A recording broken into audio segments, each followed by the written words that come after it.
Hi అండి, అందరికీ నమస్కారం. ఈరోజు కార్తీక పురాణంలోని 28వ అధ్యాయము విష్ణు సుదర్శన చక్రమహిమ.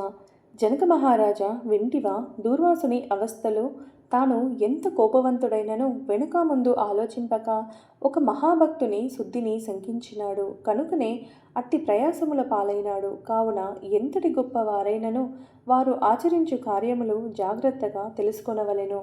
అటులా దూర్వాసుడు శ్రీమన్నారాయణుని కడ సెలవు పొంది తనను వెన్నంటి తెరుముచున్న విష్ణు చక్రాన్ని చూచి భయపడుచు తిరిగి మళ్ళీ భూలోకానికి వచ్చి అంబరీషుని కడకేగి, అంబరీష, ధర్మపాలక, నా తప్పు క్షమించి నన్ను రక్షింపుము. నీకు నాపై గల అనురాగముతో ద్వాదశి పారాయణమునకు నన్ను ఆహ్వానించితివి. కానీ నిన్ను కష్టముల పాలు చేసి వ్రతభంగము చేయించి నీ పుణ్యఫలమును నాశనము చేయ తలపెట్టి తిని. కానీ నా దుర్బుద్ధి నన్నే వెంటాడి నా ప్రాణములు తీయుటకే సిద్ధమైనది.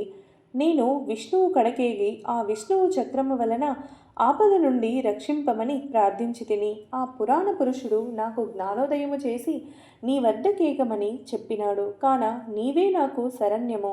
నేను ఎంతటి తపస్సాలినైనను, ఎంత నిష్టగల వాడైనను నీ నిష్కలంక భక్తి ముందు ఏమీయూ పని చేయలేదు.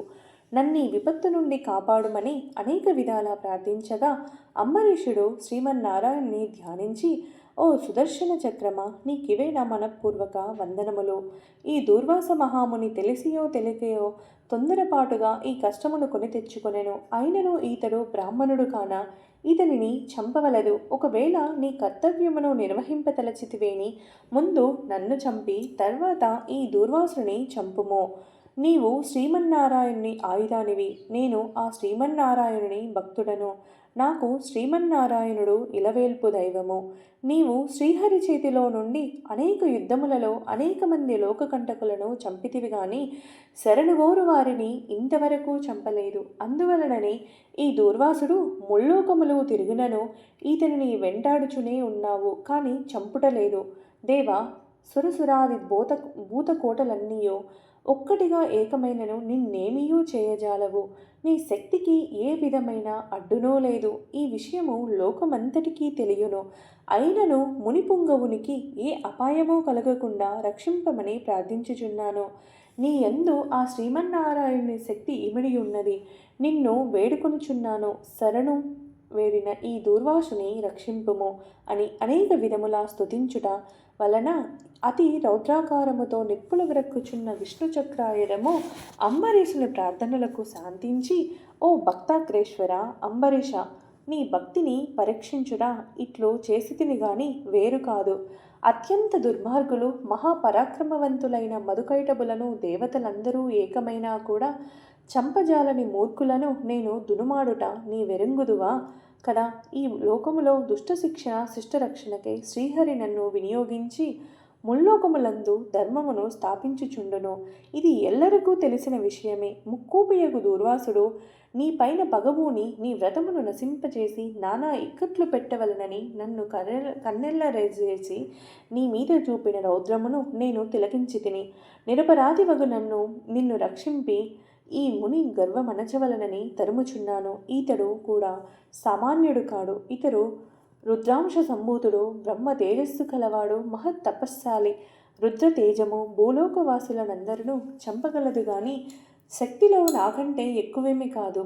సృష్టికర్తయగు బ్రహ్మ తేజస్సు కంటేను కైలాసవతియగు మహేశ్వరుని తేజస్సు కంటేను ఎక్కువైన శ్రీహరి తేజస్సుతో నిండియున్న నాతో రుద్ర తేజస్సు గల దూర్వాసుడు గాని క్షత్రియ తేజస్సు గల నీవు గాని తులతూగరు, నన్ను ఎదుర్కొన జాలరు. తనకన్నా ఎదుటివాడు బలవంతుడై ఉన్నప్పుడు అతనితో సంధి చేసుకొనుట ఉత్తమము.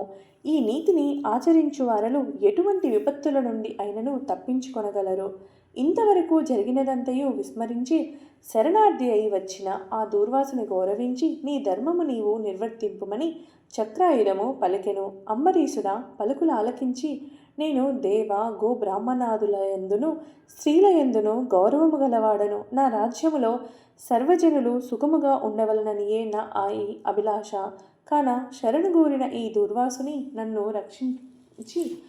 రక్షింపుము. వేల కొలది అగ్నిదేవతలు, కోట్ల కొలది సూర్యమండలములు ఏకమైనను నీ శక్తికి తేజస్సుకు సాటిరావు. నీవు అట్టి తేజోరాశివి. మహావిష్ణువు లోకనిందితులపై, లోకకంటకులపై, దేవ గో బ్రాహ్మణ హింసాపరులపై నిన్ను ప్రయోగించి వారిని శిక్షించి తన కుక్షియందున్న 14 లోకములను కంటికి రెప్పవలె కాపాడుచున్నాడు. కాన నీకివే నా మనఃపూర్వక నమస్కృతులు అని పలికి చక్రాయుధపు పాదములపై పడెను.